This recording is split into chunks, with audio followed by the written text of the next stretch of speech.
الحمد لله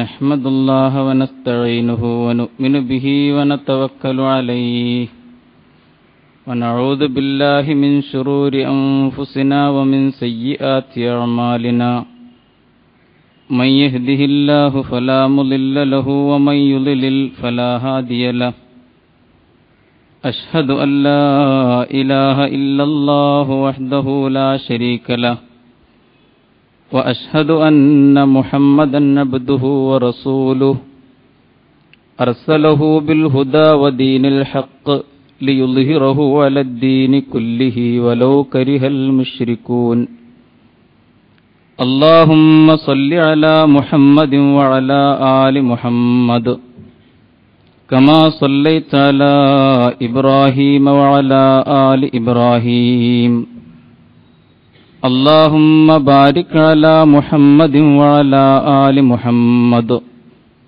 كما باركت على إبراهيم وعلى آل إبراهيم إنك حميد مجيد أيها الناس اتقوا الله عباد الله أعوذ بالله من الشيطان الرجيم والذين آمنوا واتبعتهم ذريتهم بإيمان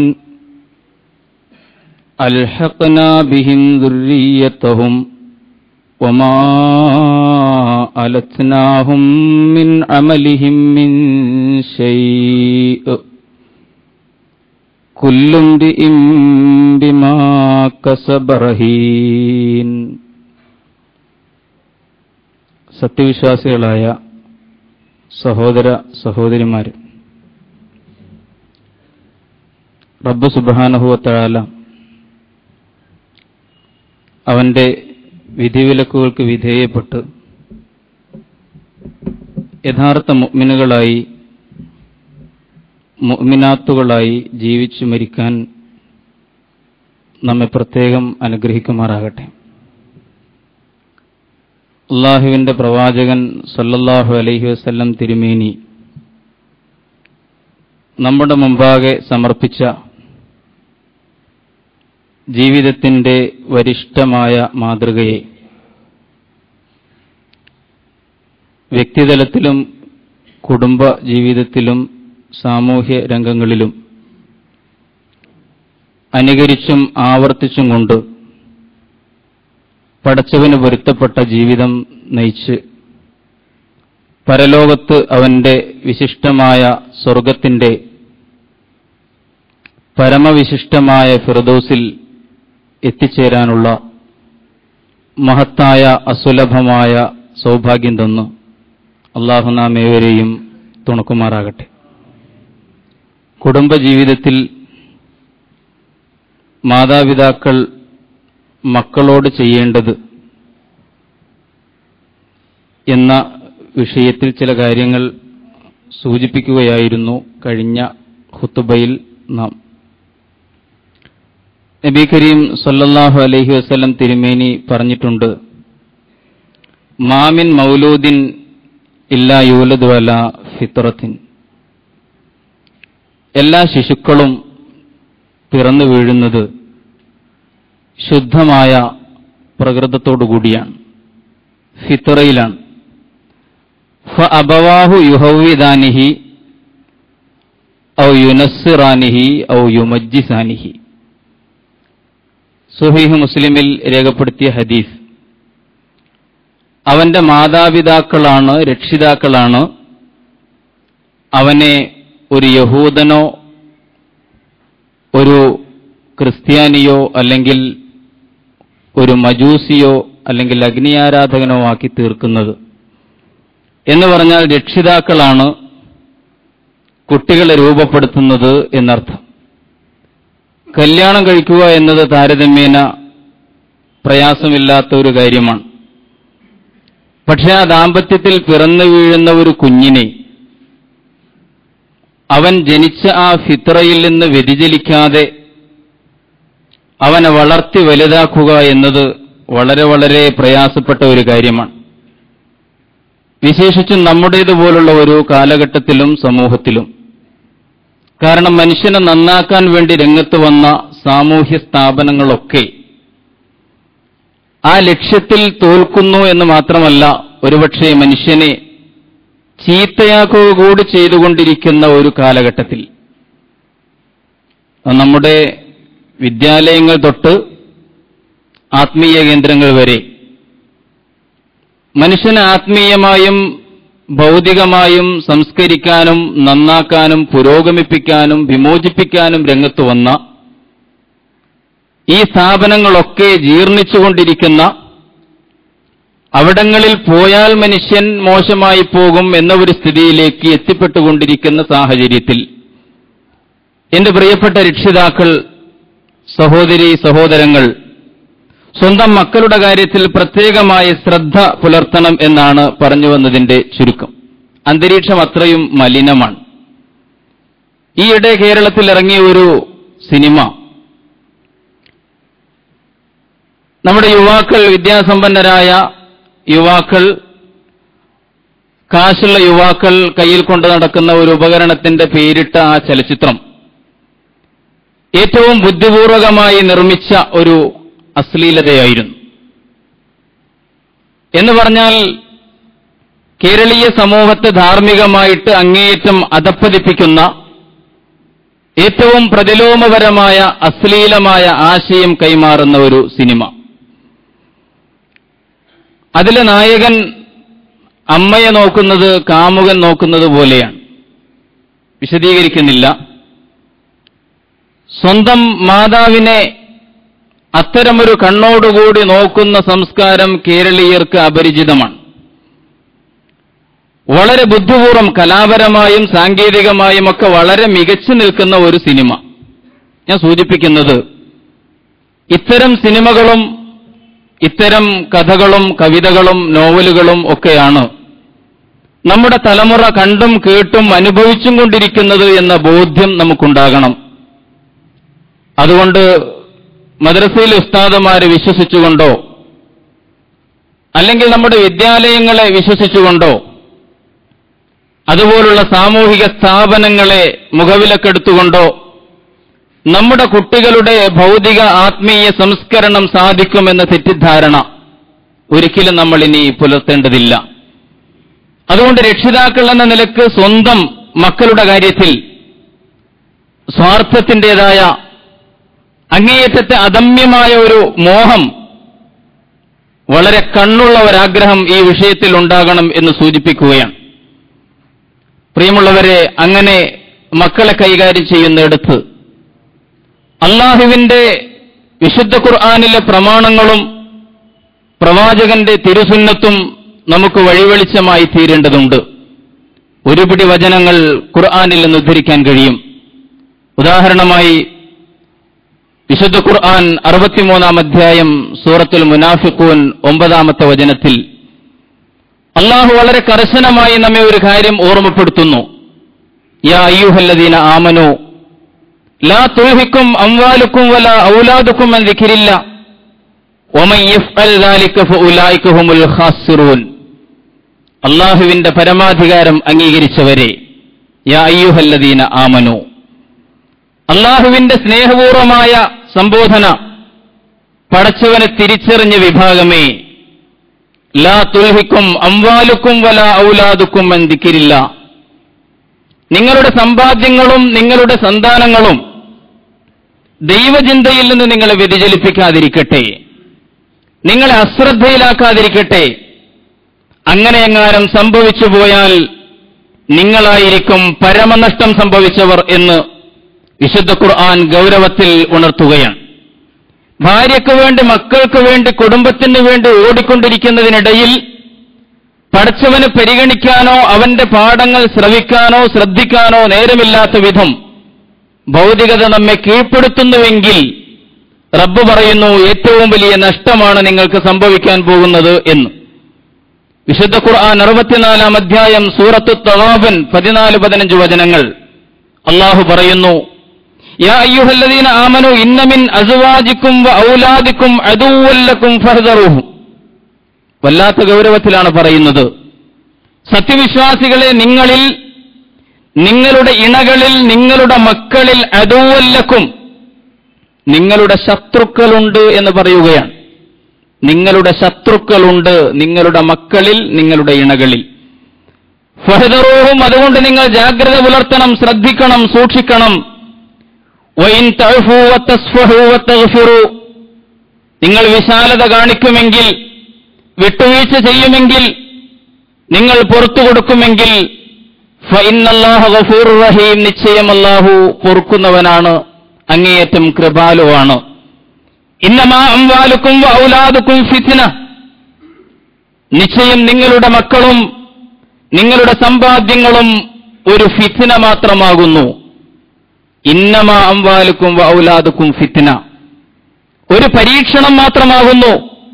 വല്ലാഹു ഇൻദഹു അജ്റുൻ അലീം, അല്ലാഹുവിങ്കലാണ് മഹത്തായ പ്രതിഫലമുള്ളത് എന്ന് ഓർമ്മിപ്പിക്കും. സവിശേഷമായ ശൈലിയിൽ പടച്ചവൻ ഉണർത്തുകയാണ്. നിങ്ങളുടെ ഇണകൾ, നിങ്ങൾ കിടപ്പറ പങ്കിട്ടുകൊണ്ടിരിക്കുന്ന നിങ്ങളുടെ ഇണകൾ, ഏതൊരു മക്കൾക്ക് വേണ്ടി നമ്മൾ ഓടിപ്പാഞ്ഞുകൊണ്ടിരിക്കുന്നുവോ അധ്വാനിച്ചുകൊണ്ടിരിക്കുന്നുവോ ആ മക്കൾ, ഈ രണ്ട് വിഭാഗങ്ങളിൽ അദുവ്വല്ലക്കും, നിങ്ങൾക്ക് ശത്രുക്കളുണ്ട് എന്ന് പറയുകയാണ്. അവരുടെ താൽപര്യപൂർത്തീകരണത്തിന് വേണ്ടി, അവരുടെ ആഗ്രഹ സാഫല്യങ്ങൾക്ക് വേണ്ടി, അവരുടെ മോഹ സാക്ഷാത്കാരങ്ങൾക്ക് വേണ്ടി നമ്മൾ അള്ളാഹുവിന്റെ അതൃപ്തിയെയും അവന്റെ കോപത്തെയും വിളിച്ചു വരുത്തുന്ന ഒരു സമീപനം അല്ലെങ്കിൽ ഒരു അവസ്ഥാവിശേഷം നിങ്ങളുടെ ജീവിതത്തിൽ ഉണ്ടാകാൻ സാധ്യതയുണ്ട് എന്ന് ഗൗരവത്തിൽ ഓർമ്മിപ്പിക്കുന്നു. മക്കളുടെയും ഇണയുടെയും ഇഷ്ടങ്ങൾ പൂർത്തീകരിക്കാൻ തീരുമാനിച്ച ഒരു മനുഷ്യൻ, അതിൽ വിവേചനം, അതിൽ ഒരു തെരഞ്ഞെടുപ്പ് സാധിക്കാത്ത മനുഷ്യൻ ഏറ്റവും വലിയ അപകടത്തിലേക്കാണ് പോകുന്നത്. വളരെ ഗൗരവത്തിൽ നമ്മൾ ആലോചിക്കേണ്ടതുണ്ട്.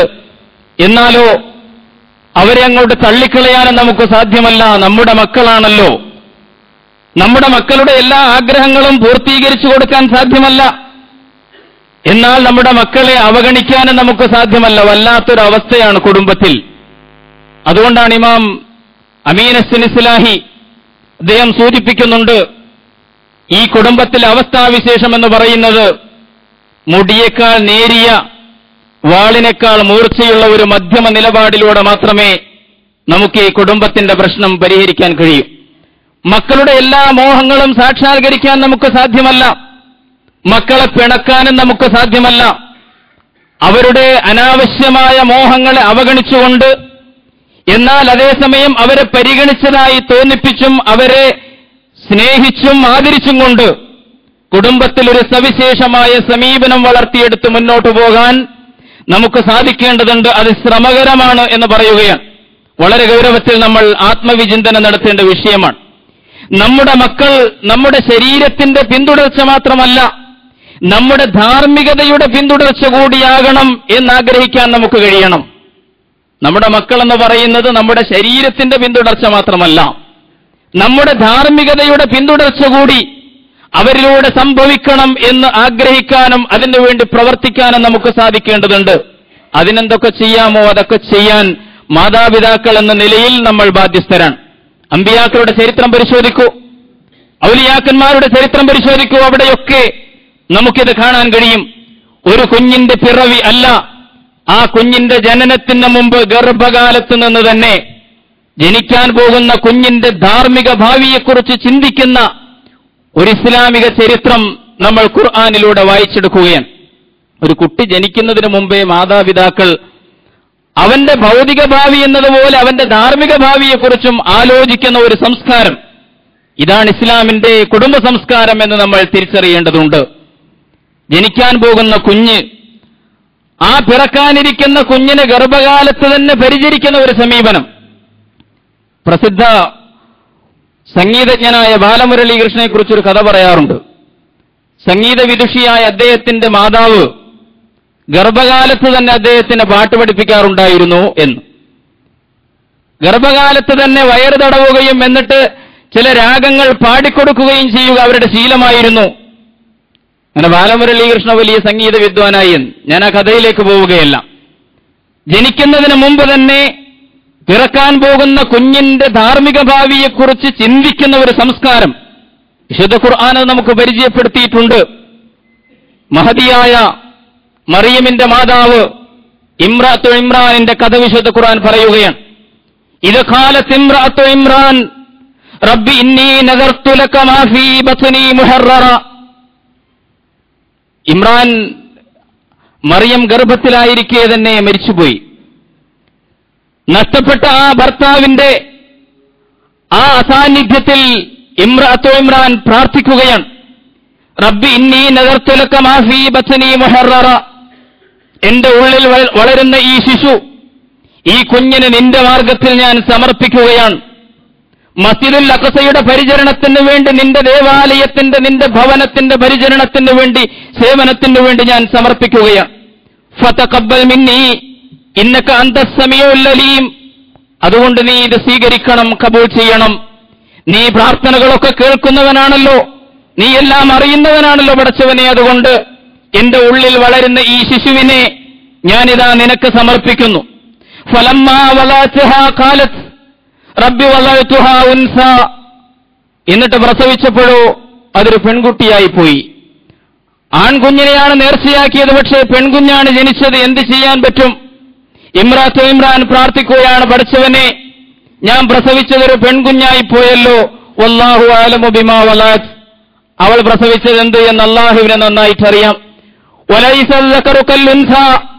ആണിനെ പോലെയല്ലല്ലോ പെണ്ണ്. വഇന്നീ സമ്മൈതുഹാ മറിയം. ഈ കുഞ്ഞിന് ഞാൻ മറിയമെന്ന് പേരിടുകയാണ് പഠിച്ചവനെ. വഇന്നീ ഉഈദുഹാ ബിക വദുർരിയതഹാ മിനശ് ശൈത്താനിർ റജീം.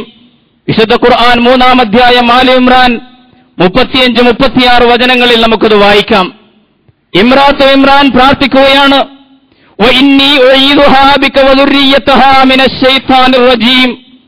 അഭിശപ്തനായ പിശാചിന്റെ ഉപദ്രവങ്ങളിൽ നിന്ന് ഈ ശിശുവിനെയും എന്റെ ഈ മകളെയും അവളുടെ സന്തതി പരമ്പരകളെയും രക്ഷപ്പെടുത്താൻ പടച്ചവനെ നിന്നോട് ഞാൻ അഭയം ചോദിക്കുകയാണ് എന്ന് പ്രസവിച്ചു വീണ പെൺകുഞ്ഞിനെ മുൻനിർത്തി മഹദിയായ മറിയമിന്റെ ഉമ്മ പ്രാർത്ഥിക്കുന്നതായിട്ട് വിശുദ്ധ ഖുർആൻ പഠിപ്പിക്കുകയാണ്. ഗർഭത്തിലായിരിക്കുമ്പോൾ പടച്ചവനോട് ആ കുഞ്ഞിനെ സംബന്ധിച്ച പ്രാർത്ഥന, പിറന്നു വീഴുമ്പോൾ ആ കുഞ്ഞിനെ സംബന്ധിച്ച പ്രാർത്ഥന. നമ്മൾ ആലോചിച്ച് നോക്കൂ, നമ്മുടെ ഒരു കുഞ്ഞ് പ്രസവിച്ചു വീഴുമ്പോൾ ഒന്നാമതായിട്ടൊരു ആദർശബോധമുള്ള വിശ്വാസി എന്താണ് ചെയ്യുന്നത്? ആ കുഞ്ഞിന്റെ ഭൗതിക കാര്യങ്ങൾ ശ്രദ്ധിക്കുന്നതോടൊപ്പം ആ ഒന്നാമത്തെ നിമിഷത്തിൽ തന്നെ ചെയ്യുന്ന, നമ്മുടെ കയ്യിൽ കിട്ടുന്ന ആദ്യ നിമിഷം ചെയ്യുന്ന ഒരു കാര്യമുണ്ട്. അത് നമ്മൾ നെഞ്ചേറ്റിയ, നമ്മൾ ജീവിതത്തിന്റെ വെളിച്ചമായി കാണുന്ന ആദർശത്തിന്റെ ശബ്ദം ആ നവജാത ശിശുവിന്റെ ചെവിയിൽ കേൾപ്പിക്കുക എന്നതാണ്. അത് ഇസ്ലാമിൽ ഒരു സുന്നത്താണല്ലോ. അസ്സുന്നത്തു അയ്യുഅദ്ദന ഫീ ഉദ്നിൽ മൗലൂദ്. അങ്ങനെ ജനിച്ചു വീഴുന്ന കുട്ടിയുടെ വലത് ചെവിയിൽ ബാങ്കിന്റെ ശബ്ദം, അല്ലാഹു അക്ബർ എന്ന ശബ്ദം കേൾപ്പിക്കുക എന്നത് ഇസ്ലാമിക കുടുംബ സംസ്കാരത്തിന്റെ ഭാഗമാണ്. ഈ ആദർശത്തിന്റെ ശബ്ദമാണ് ആദ്യമായി കുഞ്ഞ് കേൾക്കേണ്ടത്. ഈ ആദർശത്തിന്റെ അടിസ്ഥാനത്തിലുള്ള ഉപദേശ നിർദ്ദേശങ്ങൾ ജീവിതത്തിന്റെ എല്ലാ സന്ദർഭത്തിലും, ഞാൻ പറഞ്ഞല്ലോ, ജനിച്ചു വീഴുന്ന ആ നിമിഷം മുതൽ ഒടുവിൽ മരിക്കാൻ കിടക്കുന്ന മരണക്കിടക്കയിൽ വസിയ്യത്ത് ചെയ്യുന്ന സന്ദർഭം വരെ ഒരു മുഅ്മിനായ മനുഷ്യനെ സംബന്ധിച്ചിടത്തോളം വളരെ അത്യാവശ്യമാണ്. അമ്പിയാക്കന്മാരുടെ ചരിത്രം പറയുമ്പോൾ ഖുർആൻ അത് എടുത്തു പറഞ്ഞിട്ടുണ്ട്. മഹാനായ യഅ്ഖൂബ് അലൈഹിസ്സലാത്തു വസ്സലാമിന്റെ ചരിത്രം പറയുന്നു. സക്രാത്തുൽ മൗത്തിന്റെ സന്ദർഭം, ആ മരണക്കിടക്കയിൽ കിടക്കുന്ന പ്രവാചകന്റെ ചുറ്റും അദ്ദേഹത്തിന്റെ മക്കളൊക്കെ നിരന്നു നിൽക്കുന്നു. വിശുദ്ധ ഖുർആൻ ചോദിക്കുകയാണ്, അം കുൻതും ശുഹദാ ഇദ് ഹളറ യഅ്ഖൂബൽ മൗത്ത് ഇദ് ഖാല ലിബനീഹി മാ തഅബുദൂന മിൻ ബഅദി. മരണക്കിടക്കയിൽ ഒരു വിശ്വാസിയായ പിതാവിനെ അലട്ടിക്കൊണ്ടിരിക്കുന്ന പ്രശ്നം. അദ്ദേഹം മരിക്കാൻ പോവുകയാണ്. ഏതാനും നിമിഷങ്ങൾ മാത്രമാണ് അദ്ദേഹത്തിന്റെ ജീവിതത്തിൽ ബാക്കിയുള്ളത്. എന്തിനെക്കുറിച്ചാണ് ആശങ്ക? എന്തിനെക്കുറിച്ചാണ് ഒരു ഉപ്പ ബേജാറാവുക? യഅ്ഖൂബ് അലൈഹിസ്സലാം ബേജാറാകുന്നത് എന്റെ മക്കളുടെ സന്തതി പരമ്പരകളുടെ ധാർമ്മിക ജീവിതത്തെ സംബന്ധിച്ച്, അവരുടെ ഇസ്ലാമികതയെക്കുറിച്ചാണ്. അദ്ദേഹം ചോദിക്കുന്നു, മാ തഅബുദൂന മിൻ ബഅദി.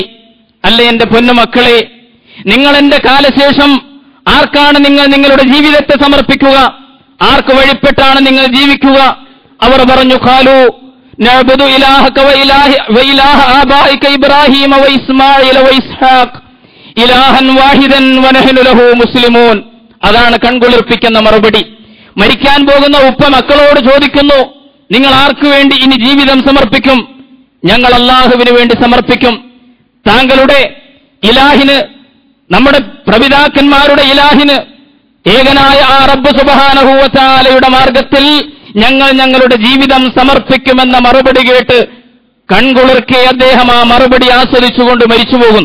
ഇതാണ് ഒരു സത്യവിശ്വാസിയുടെ നിലപാട്. എന്ന് പറഞ്ഞാൽ ജനിച്ചു വീഴുന്ന കുഞ്ഞിന്റെ വലത് ചെവിയിൽ ബാങ്കിന്റെ ശബ്ദം കേൾപ്പിക്കുന്നത് മുതൽ അവസാനത്തെ നിമിഷം മരിക്കുന്ന ആ സന്ദർഭത്തിൽ പോലും അവരുടെ ധാർമ്മിക ജീവിതത്തെക്കുറിച്ച് ആശങ്കപ്പെടുകയും അത് ഉറപ്പുവരുത്തുകയും ചെയ്യുന്ന, ഞാൻ സൂചിപ്പിച്ചല്ലോ, ശാരീരിക തുടർച്ച മാത്രമല്ല, നമ്മുടെ ധാർമ്മിക പിന്തുടർച്ച കൂടിയാണ് നമ്മുടെ മക്കൾ എന്നുറപ്പുവരുത്തേണ്ട ബാധ്യത നമുക്കുണ്ട്. അതിനു പറ്റിയ ഒരു അന്തരീക്ഷം വീട്ടിൽ ഉണ്ടാക്കിയെടുക്കുക എന്നതാണ് പ്രായോഗികമായ വളരെ പ്രധാനപ്പെട്ട കാര്യം. നമ്മുടെ കുഞ്ഞുങ്ങളുടെ വളർച്ചയുടെ ഓരോ പടവുകളിലും അള്ളാഹുവിനെ മാത്രം വഴിപ്പെട്ട് ജീവിക്കുന്ന ഒരു സംസ്കാരത്തിൽ അവരെ വളർത്തിയെടുക്കാൻ വേണ്ട ഒരു അന്തരീക്ഷം, ആ അന്തരീക്ഷ സൃഷ്ടിയാണ് കുട്ടികളുടെ പരിചരണത്തിൽ ഏറ്റവും പ്രധാനമായിട്ട് നമ്മൾ കാണേണ്ടത്. എല്ലാ വിദ്യാഭ്യാസ മനഃശാസ്ത്രജ്ഞന്മാരും എടുത്തു പറയുന്ന ഒരു പോയിന്റാണ് ഗാർഹിക അന്തരീക്ഷം എന്നത് വളരെ പ്രധാനമാണ്. കുട്ടികളുടെ വളർച്ചയിൽ വളരെ പ്രധാനപ്പെട്ട ഒരു വിഷയമാണ്. അവരുടെ ഏറ്റവും ചെറിയ പ്രായം മുതൽ 4-ാമത്തെ വയസ്സുവരെ ഒരു കുഞ്ഞിനെ സംബന്ധിച്ചിടത്തോളം സിഗ്മണ്ട് ഫ്രോയിഡ് പറഞ്ഞിട്ടുണ്ട്, ഒരു മനുഷ്യൻ അദ്ദേഹത്തിന്റെ ജീവിതത്തിന്റെ അവസാനം വരെ കാണിക്കുന്ന മാനസികാചരണങ്ങളിൽ അതിന്റെ ഒരു അടിത്തറ എന്ന് പറയുന്നത് 4 വയസ്സുവരെ അദ്ദേഹത്തിന്റെ ജീവിതത്തിൽ വീട്ടിലുണ്ടായ ഗാർഹികാനുഭവങ്ങളാണ് അതിന്റെ അടിത്തറ പണിയുന്നത് എന്ന് ഫ്രോയിഡ് പറയുന്നതിന് എല്ലാത്തിനോടും നമുക്ക് യോജിപ്പില്ല. സിഗ്മണ്ട് ഫ്രോയിഡിനെ പോലുള്ള ഭൗതിക മനഃശാസ്ത്രകാരന്മാർ പറയുന്ന എല്ലാ വീക്ഷണങ്ങളോടും യോജിക്കുന്നവരല്ല നമ്മൾ. അല്ല, അദ്ദേഹത്തിന്റെ ശിഷ്യന്മാർ തന്നെ ഒരുപാട് വിയോജിപ്പ് രേഖപ്പെടുത്തിയിട്ടുണ്ട്. അദ്ദേഹത്തിന് ശേഷം വന്ന കാൾ യുങ്ങിനെ പോലുള്ള അദ്ദേഹത്തിന്റെ പ്രധാനപ്പെട്ട ശിഷ്യന്മാരൊക്കെ ഒരുപാട് നിഗമനങ്ങൾ തിരുത്തിയിട്ടുണ്ട്. പക്ഷേ പലതും തെറ്റിയിട്ടുണ്ടെങ്കിലും ഫ്രോയിഡ് പറഞ്ഞ ചിലതൊക്കെ ശരിയാണ്. ആ ശരികളിൽ ഒന്നാണ് അദ്ദേഹം പറഞ്ഞു, ഒരു കുഞ്ഞിന്റെ വളർച്ചയിൽ 4 വയസ്സെത്തുന്നത് വരെ അവന്റെ വീട്ടിലുണ്ടാകുന്ന ഗാർഹികാനുഭവങ്ങളാണ് അവന്റെ മാനസിക പ്രവണതകളുടെ മുഖ്യമായ ഒരു അടിത്തറ എന്നത്. ഇത് നമ്മൾ വളരെ ഗൗരവത്തിൽ പരിഗണിക്കേണ്ടതുണ്ട്. നമ്മൾ ചിന്തിക്കും, കുഞ്ഞല്ലേ, അവനിപ്പത് കേട്ടിട്ടുണ്ടാവില്ലല്ലോ, അത് കണ്ടിട്ടുണ്ടാവില്ലല്ലോ. 1.5 വയസ്സുള്ള ഒരു കുട്ടി, 2 വയസ്സുള്ള ഒരു കുട്ടി, അതിനെന്ത് മനസ്സിലാകാനാണ്? നമ്മൾ പറഞ്ഞത് വല്ലതും അവന് തിരിയോ എന്നൊക്കെ നമ്മൾ ചിന്തിക്കാറുണ്ട്. അല്ല, അവന്റെ ഉള്ളിൽ വേണമെങ്കിൽ നമുക്ക് പറയാം, കുഞ്ഞുങ്ങളുടെ മനസ്സ് എന്ന് പറയുന്നത് ഒരു അതിശയ ദർപ്പണമാണ്, ഒരു അത്ഭുതകരമായ കണ്ണാടിയാണ്. കണ്ണാടിയുടെ മുമ്പിൽ നമ്മളൊരു വസ്തു കാണിക്കുമ്പോൾ അതിന്റെ പ്രതിബിംബം അതിൽ കാണും. വസ്തു മാറ്റിയാൽ പ്രതിബിംബവും പോകും. പക്ഷെ ഇവിടെ ഒരു വ്യത്യാസമുണ്ട്. കുഞ്ഞുങ്ങളാകുന്ന ഈ അതിശയ ദർപ്പണത്തിന്റെ മുമ്പിൽ നമ്മളൊരു വാക്ക്, നമ്മളൊരു ദൃശ്യം കാഴ്ചവെച്ചാൽ നമ്മൾ ആ ദൃശ്യം, ആ സാധനം മാറ്റിയാലും ആ പ്രതിബിംബം അവിടെ നിന്ന് മായുകയില്ല, മറയുകയില്ല. അത് കുട്ടിയുടെ അബോധ മനസ്സിൽ അല്ലെങ്കിൽ സബ് കോൺഷ്യസ് മൈൻഡിൽ അത് ശേഖരിക്കപ്പെടുകയാണ്. ഒന്നും വിട്ടുപോകുന്നില്ല. ഒരു വാക്കും ഒരു കാഴ്ചയും മനുഷ്യന്റെ ജീവിതത്തിൽ ഇതെല്ലാം നിക്ഷേപിക്കപ്പെടുകയാണ്. ഇതെല്ലാം അനുകൂലമായ ഒരു സന്ദർഭം വരുമ്പോൾ ജീവിതത്തിന്റെ ഏതോ വഴിത്തിരിവുകളിൽ വെച്ച് ആക്ടിവേറ്റ് ചെയ്യപ്പെടുകയാണ്. അതിനനുകൂലമായ ഒരു സാഹചര്യം ഉണ്ടാകുമ്പോൾ പെട്ടെന്നത് പ്രവർത്തനക്ഷമമാവുകയാണ്. പ്രിയമുള്ളവരെ, മുസ്ലിം ഉമ്മത്തിലെ എന്റെ പ്രിയപ്പെട്ട സഹോദരങ്ങൾ, മാതാപിതാക്കൾ, രക്ഷിതാക്കൾ പ്രത്യേകമായിട്ട് ചിന്തിക്കണം. കുഞ്ഞും മക്കളുടെ കൈകളിൽ റിമോട്ട് കൺട്രോൾ ഉപയോഗപ്പെടുത്തുന്ന കൊടുക്കുന്ന എത്രയോ വീടുകൾ നമുക്ക് പരിചയമുണ്ട്. വിശദീകരിക്കേണ്ടതില്ലല്ലോ എന്തൊക്കെ കാഴ്ചകളാണ് അവർ കണ്ടുകൊണ്ടിരിക്കുന്നത്. എന്തെല്ലാം വൃത്തികെട്ട ദൃശ്യങ്ങളിലൂടെയാണ് അവരുടെ ഈ ശൈശവം കടന്നുപോകുന്നത്. 2-3 വയസ്സുള്ള കുട്ടികൾ അങ്ങനെ പ്രവർത്തിച്ചുകൊണ്ടിരിക്കുന്ന ആ ടെലിവിഷൻ സ്ക്രീനിലേക്ക് നോക്കുമ്പോൾ എന്തെല്ലാം വൃത്തികേടുകൾ, കൊലപാതകങ്ങൾ, ബലാത്സംഗരംഗങ്ങൾ, വൃത്തികെട്ട ഒരുപാട് ആഭാസത്തരങ്ങൾ, ഇതൊക്കെ കണ്ടും കേട്ടും വളരുകയാണ്. ഞാൻ സൂചിപ്പിക്കുന്നത്, ഇതൊന്നും ഈ അതിശയ കണ്ണാടിയിൽ നിന്ന് പോകുന്നില്ല. അതൊക്കെ അബോധത്തിൽ അങ്ങനെ ശേഖരിക്കപ്പെടുകയാണ്. ഒരു പ്രത്യേക സന്ദർഭം വരുമ്പോൾ, സാഹചര്യങ്ങളുടെ പ്രലോഭനവും സമ്മർദ്ദങ്ങളും ഉണ്ടാകുമ്പോൾ ഇത് പെട്ടെന്ന് ബോധമനസ്സിലേക്ക് വരികയും അത് സജീവമാവുകയും ഒരുപക്ഷെ അത് പ്രവർത്തനക്ഷമമാവുകയും ചെയ്യും. വളരെ ഗൗരവത്തിൽ നമ്മൾ സൂക്ഷിക്കേണ്ട ഒരു കാര്യമാണ് ഈ പറഞ്ഞത്. നമ്മുടെ കുട്ടികൾ എന്ത് കാണണം? നല്ലത് മാത്രം കേൾക്കുക, നല്ലത് മാത്രം കാണുക. ഇതിനുള്ള ഒരു അന്തരീക്ഷം നമ്മുടെ വീട്ടിൽ ഒരുക്കി വെക്കുക എന്നതാണ്. ഉമ്മയും ബാപ്പയും സംസാരിക്കുന്നു, അശ്ലീലത്തിന്റെ പദങ്ങൾ, വൃത്തികെട്ട വാക്കുകൾ, കുഞ്ഞതുപോലെ അനുകരിക്കുക. നമ്മളൊരല്പം നിരീക്ഷിച്ചാൽ നമുക്ക് മനസ്സിലാവും. നമ്മുടെ കൊച്ചുകുട്ടി അടുത്തുണ്ട്, നമ്മൾ എന്തോന്ന് പറഞ്ഞു, കുറച്ച് കഴിയുമ്പോൾ ഇത് നേരെ ആവർത്തിക്കുന്നത് കാണാം. ഇമിറ്റേഷൻ, അനുകരണം ഏറ്റവും സമർത്ഥമായി അനുകരിക്കും കുട്ടികൾ. അവരെങ്ങനെ പറഞ്ഞുകൊണ്ടും ഒരുപക്ഷെ പ്രവർത്തിച്ചുകൊണ്ടും ജീവിതത്തിൽ അതിനോട് പ്രതികാരം ചെയ്യാനുള്ള സാധ്യതയുണ്ട്. ഫഅബവാഹു യുഹവ്വിദാനിഹി ഔ യുനസ്സിറാനിഹി ഔ യുമജ്ജിസാനിഹി. അതുകൊണ്ട് രക്ഷിതാക്കളാണ്, മാതാപിതാക്കളാണ് അവരുടെ മതവും സംസ്കാരവും നിർണയിക്കുന്നത് എന്ന് വളരെ ഗൗരവത്തിൽ നമ്മൾ തിരിച്ചറിയണം. ഉമ്മമാർ, പ്രിയപ്പെട്ട സഹോദരിമാർ, മുലപ്പാലിനോടൊപ്പം ഈ സംസ്കാരം കൂടി പകർന്നു കൊടുക്കാൻ അവർ സന്നദ്ധമാകേണ്ടതുണ്ട്. ഗൗരവത്തിൽ ഈ വിഷയത്തിൽ ചിന്തിക്കാൻ നമുക്ക് സാധിക്കേണ്ടതുണ്ട്. നമ്മുടെ ശാരീരിക തുടർച്ച പോലെ നമ്മുടെ ധാർമ്മികതയുടെ പിന്തുടർച്ച കൂടി നമ്മുടെ മക്കൾ ഏറ്റെടുക്കുന്ന ഒരു സന്ദർഭമുണ്ടാകണം. അതങ്ങനെ അല്ലാതാകുമ്പോൾ അത് എത്ര വേദനാജനകമായ ഒരു അനുഭവമാണ് എന്ന് നമ്മൾ ആലോചിച്ച് നോക്കും. നമ്മുടെ ശാരീരിക പിന്തുടർച്ച മാത്രമായ മക്കൾ, നമ്മുടെ മഹത്തായ ആദർശങ്ങളോ നമ്മുടെ സംസ്കാരങ്ങളോ നമ്മുടെ ജീവിതത്തിൽ ഉയർത്തിപ്പിടിക്കുന്ന മൂല്യങ്ങളോ മര്യാദകളോ പാലിക്കാത്ത നമ്മുടെ മക്കൾ, നമുക്ക് എന്ത് വേദനിപ്പിക്കുന്ന ഒരു കാഴ്ചയാണത്. പലപ്പോഴും ആളുകൾ പറയാറുണ്ട്, മക്കളുടെ കാര്യത്തിൽ തൃപ്തിയില്ല, അവന്റെ പോക്ക് ശരിയല്ല, നിങ്ങൾ കണ്ടാലൊന്ന് ഉപദേശിക്കണം എന്ന രീതിയിൽ. കാരണം ആ മകനോട് ഹൃദയം തുറന്നൊന്ന് സംവദിക്കാൻ പോലും പറ്റാത്ത ഒരവസ്ഥയിലായിരിക്കും പലപ്പോഴും പിതാവായ അദ്ദേഹം. ഏറ്റവും വേദനാജനകമായ ഒരു അനുഭവമാണ്. എന്റെ മകനാണ് എന്ന് പറയാൻ, അവൻ എന്റെ മകനാണ് എന്ന് പറയാൻ ആളുകളോട് പരിചയപ്പെടുത്താൻ എനിക്ക് മടി തോന്നുന്ന ഒരവസ്ഥയോളം പ്രവാചകന്മാർക്ക് പോലും ഉണ്ടായ വേദനിപ്പിക്കുന്ന അനുഭവങ്ങൾ നമുക്കറിയാമല്ലോ. ഷെയ്ഖുൽ അംബിയ നൂഹ് അലൈഹിസ്സലാമിന്റെ കഥ വിശുദ്ധ ഖുർആൻ പറയുകയാണ്. വലിയ ഒരു ശിക്ഷയിൽ, പ്രളയത്തിന്റെ പരീക്ഷണത്തിൽ ഒരു സമൂഹം അകപ്പെടുകയാണ്. അങ്ങനെ അള്ളാഹുവിന്റെ നിർദ്ദേശപ്രകാരം കഥ വിശദീകരിക്കേണ്ടതില്ല, നിങ്ങൾക്കൊക്കെ അറിയാം. നൂഹ് നബിയുടെ കപ്പൽ അങ്ങനെ മുന്നോട്ട് പോവുകയാണ്. ഭൂമിയുടെ ഉൾഭാഗത്ത് നിന്ന് വെള്ളം മുകളിലേക്ക് പ്രവഹിക്കുന്നു, ആകാശലോകത്തു നിന്ന് വെള്ളം താഴേക്ക് വരുന്നു, മരങ്ങളും മലകളും അടക്കം വെള്ളത്തിനടിയിലാകുന്നു. മഹാപ്രളയത്തിന്റെ തൂഫാൻ സംഭവിക്കുകയാണ്. ബിസ്മില്ലാഹി മജ്റാഹ വ മുർസാഹ, അദ്ദേഹത്തിന്റെ കപ്പൽ അങ്ങനെ മുന്നോട്ട് പോകും. അപ്പൊ നോക്കുമ്പോഴതാ പർവ്വതത്തിന്റെ പ്രാന്തത്തിൽ തന്റെ മകൻ നിൽക്കുകയാണ്. തന്റെ പ്രിയപ്പെട്ട മകൻ നിൽക്കുന്നു. എല്ലാം അണപൊട്ടി ഒഴുകിയ, അടുപ്പിൽ നിന്ന് പോലും ഉറവ് പ്രവഹിച്ച ആ പ്രളയകാലത്ത് മഹാനായ നൂഹ് നബിയുടെ ഉള്ളിൽ തന്റെ മകനോടുള്ള വാത്സല്യത്തിന്റെ അണപൊട്ടി ഒഴുകുകയാണ്. അദ്ദേഹം അല്ലാഹുവിനോട് പ്രാർത്ഥിക്കുന്നു. സ്വന്തം മകനെ ആദ്യം വിളിക്കുന്നു, മകനെ നീ ഈ കപ്പലിലേക്ക് കയറണം. യാ ബുനയ്യർകബ് മഅനാ വലാ തകും മിനൽ കാഫിരീൻ, ധിക്കാരിയാവല്ലേ, നിഷേധിയാവല്ലേ, ധിക്കാരികൾക്കൊരു രക്ഷയുമില്ലാത്ത ദിനമാണിത്. അള്ളാഹുവിന്റെ സുന്നത്താണ് നടപ്പിലാകുന്നത് കൊണ്ട് ഇർകബ് മഅനാ, ഞങ്ങളോടൊപ്പം ഈ കപ്പലിൽ കയറൂ എന്ന മകനോട് യാ ബുനയ്യ, വാത്സല്യത്തിന്റെ എല്ലാ മധുരവുമുള്ള ഒരു വിളിയാണ്. കുഞ്ഞുമോനെ നീ ഇതിലേക്ക് കയറൂ എന്ന് കാഫിറായ മകനെ വിളിക്കുകയാണ്. ധാർമ്മിക പിന്തുടർച്ച ഏറ്റെടുക്കാത്ത മകനെ വിളിക്കുകയാണ്. പക്ഷേ മകൻ അഹന്തയോടുകൂടി പ്രതികരിച്ചു, ഞാൻ എവിടെയെങ്കിലും പോയിട്ട് രക്ഷപ്പെടാം, നിങ്ങൾ നിങ്ങളുടെ കാര്യം നോക്കിക്കോളൂ. സ്വന്തം ബുദ്ധിയിൽ അമിതമായ വിശ്വാസമർപ്പിച്ച മകൻ. എന്നിട്ട് വിശുദ്ധ ഖുർആൻ പറയും, വല്ലാത്ത ഒരു രംഗമാണ് ഖുർആൻ അത് വിശദീകരിക്കുന്നത്. ഇങ്ങനെ ഉപ്പയും മകനും തമ്മിൽ വാത്സല്യത്തിന്റെ സ്നേഹത്തിന്റെ ഒരു വിളി ഇപ്പുറത്തു നിന്നും ധിക്കാരത്തിന്റെ മറുപടി അപ്പുറത്തു നിന്നും സംഭവിച്ചുകൊണ്ടിരിക്കുമ്പോൾ ഖുർആൻ പറഞ്ഞു, വഹാല ബൈനഹുമൽ മൗജ്, പെട്ടെന്ന് അവർക്കിടയിൽ ഒരു തിരമാല, ഒരു വമ്പിച്ച തിരമാല പൊങ്ങുകയാണ്. ആ തിരശീലയുടെ അപ്പുറത്തും ഇപ്പുറത്തും മകനും പിതാവും. നമ്മളൊന്ന് സങ്കല്പിച്ചു നോക്കൂ, എന്തൊരു വേദനിപ്പിക്കുന്ന അനുഭവമാണ്. നമ്മുടെ ശാരീരിക പിന്തുണർച്ച മാത്രം അവകാശപ്പെടുന്ന മക്കൾ, നമ്മുടെ ധാർമ്മികത ഏറ്റെടുക്കാത്ത, നമ്മുടെ ആദർശം അംഗീകരിക്കാത്ത, ദീനിന്റെ മാർഗത്തിൽ തിരിഞ്ഞു നോക്കാത്ത മക്കൾ ഒരു തിരശ്ശീല ഉയരുകയാണ്. വഹാല ബൈനഹുമൽ മൗജ്, വല്ലാത്ത വിഷമമായി പോയി നൂഹ് നബിക്ക്.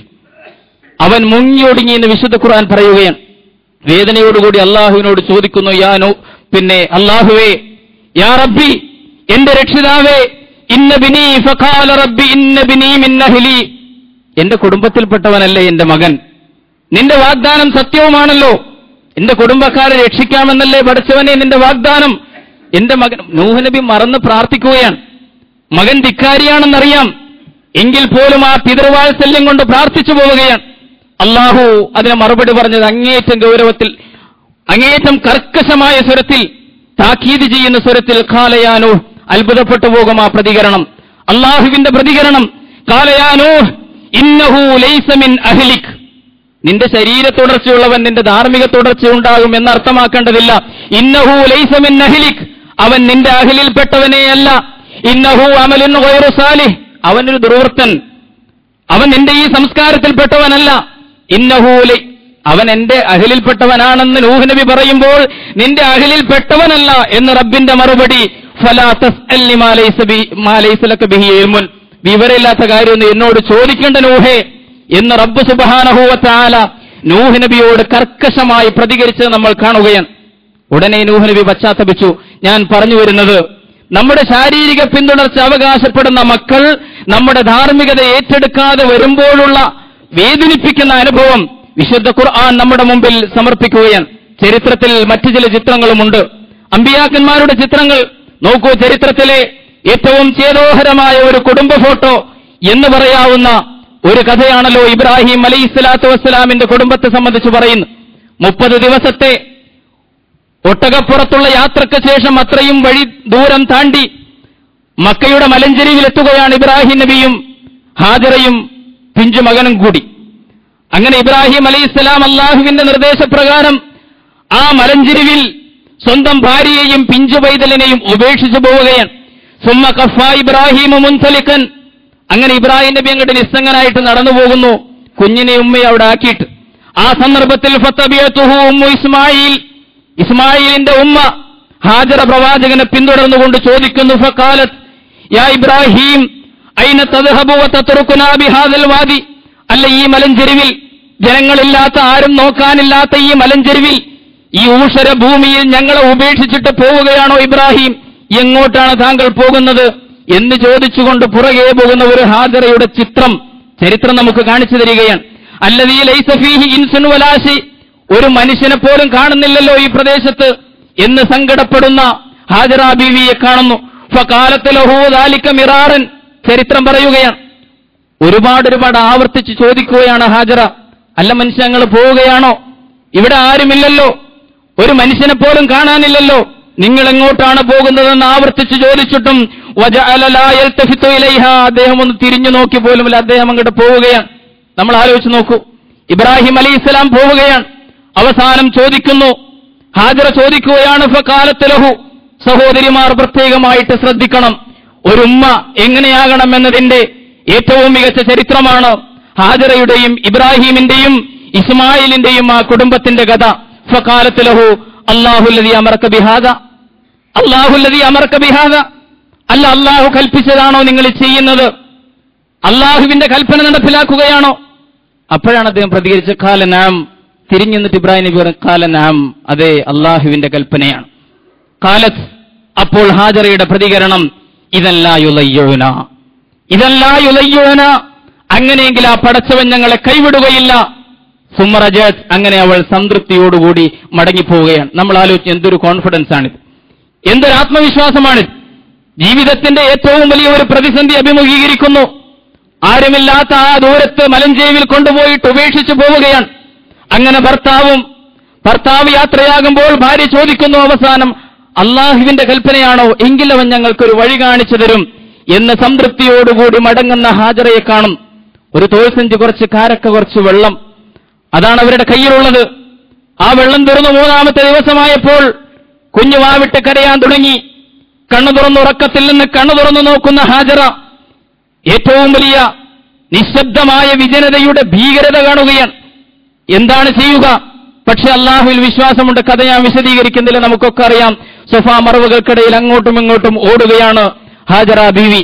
അവസാനം റബ്ബ് സുബ്ഹാനഹു വ തആലയുടെ മലക്ക് വന്നിട്ട് അവിടെ സംസം പ്രവഹിപ്പിച്ചു കൊടുത്തു.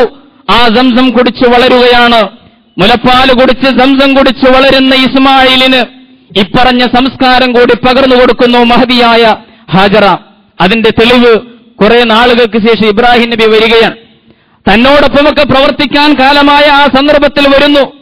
റബ്ബി ഹബ്ലി മിനസ് സാലിഹീൻ, എനിക്കൊരു സാലിഹായ സന്താനത്തെ തരണേ എന്ന് പ്രാർത്ഥിച്ച് ആ പ്രാർത്ഥനയിൽ നിന്ന് 86-ാമത്തെ വയോവാർദ്ധക്യത്തിൽ പിറന്നു വീണ ഇസ്മായിൽ തന്നോടൊപ്പം പണിയെടുക്കാൻ പ്രായമാകുന്ന ആ സന്ദർഭത്തിലാണ് ഇബ്രാഹിം നബി പിന്നെ വരുന്നത്. എന്നിട്ട് ആ സന്ദർഭം വിശുദ്ധ ഖുർആൻ ചിത്രീകരിച്ചിട്ടുണ്ട്. ഫലമ്മാ ബലഗ മഅഹു സഅയ ഖാല യാ ബുനയ്യ ഇന്നി അറാ ഫിൽ. പിന്നെ വന്നിട്ട് പറയണം, നിന്നെ അറുക്കാൻ അല്ലാഹു കൽപ്പിച്ചിട്ടുണ്ടെന്നാണ്. നമ്മൾ ആലോചിച്ച് നോക്കും, നിന്നെ അറുക്കാൻ അല്ലാഹു കൽപ്പിച്ചിരിക്കുകയാണ്. സ്വപ്നത്തിൽ എനിക്ക് ദർശനമുണ്ടായി.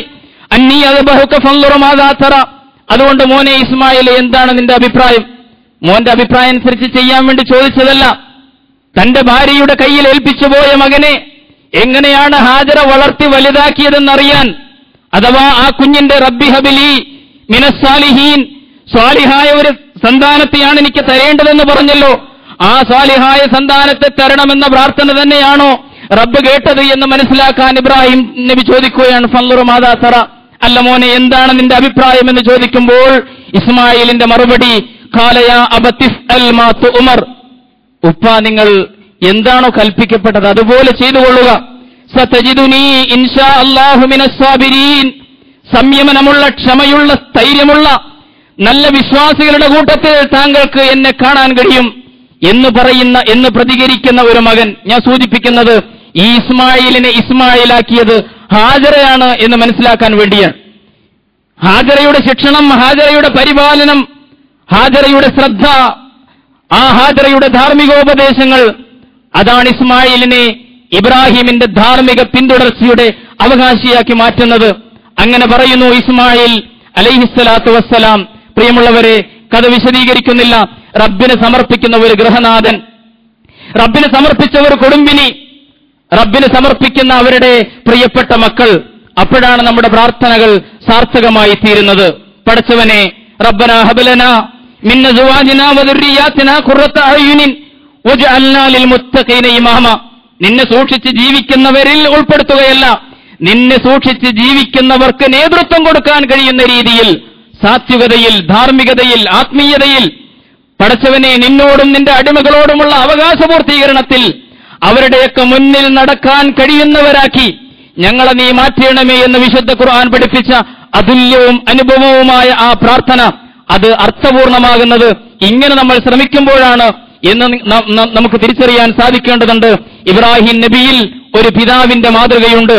ആ ഇബ്രാഹിം നബിയിലെ പിതാവിനെ, ആ ഹാജറയിലെ മാതാവിനെ, ആ ഇസ്മായിലിലെ മകനെ, ഇതാണ് യഥാർത്ഥത്തിൽ കാലം നമ്മിൽ നിന്ന് ആവശ്യപ്പെടുന്നത്. കാര്യങ്ങൾ ശരിയായി മനസ്സിലാക്കാൻ റബ്ബ് സുബ്ഹാനഹു വ തആല നമുക്ക് തൗഫീഖ് നൽകി അനുഗ്രഹിക്കുമാറാകട്ടെ.